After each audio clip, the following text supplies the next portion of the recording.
son surnom c'est Digital Man. Et Digital Man. Digital Man. Ah, Magic. MDM. Donc, voilà. Pas MDMA. Hein. Donc pour ceux qui viennent des années 90, ce nom-là vient d'un grand basketteur. Ah ouais, bien sûr. Voilà. Et puis, tu t'occupes de toute la partie en fait digitale.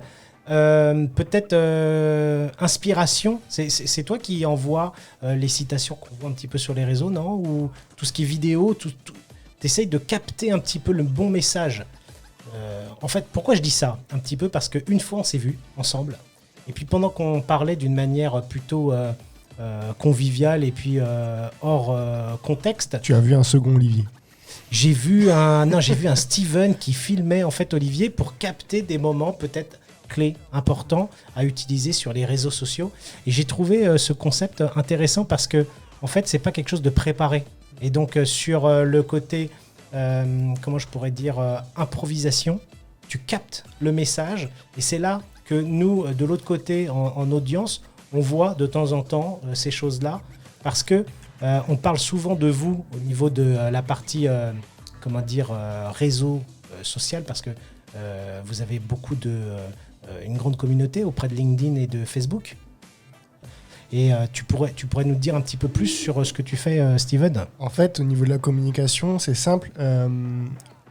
On a fait face à un dilemme, c'est-à-dire que je suis arrivé dans l'entreprise, j'avais pour objectif de communiquer sur les réseaux sociaux. Et en fait, notamment sur Facebook, c'était l'idée de base. C'était il y a 5 ans, même 6 ans, personne ne communiquait sur Facebook pour faire du business. Et en fait, on est parti du principe que déjà, Olivier n'avait pas le temps de produire du contenu pour mettre sur les réseaux sociaux, parce que ça demandait énormément de temps, de s'asseoir, de créer du contenu, etc. Et il était constamment en formation.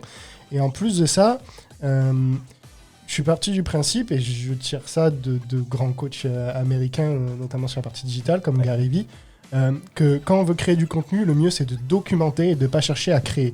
À partir du moment où on cherche à créer, on se met des barrières psychologiques et on se concentre tellement sur la création qu'en fin de compte, on ne passe pas assez à l'action. Et du coup, on s'est dit, pourquoi est-ce qu'on ne documenterait pas? C'est là, en plus, on va capter le contenu qui sera le plus réel, le plus brut, en fait, et prendre ces formations-là, les filmer, et prendre le meilleur, et livrer, en fait, aux gens qui nous suivent, qu'est-ce que c'est d'être en formation avec Olivier Guerre. Ouais, c'est super. Tu les amènes carrément comme si on était dans la salle. Dans la salle. Dans l'immersion, avec, ouais. Exactement. Ouais.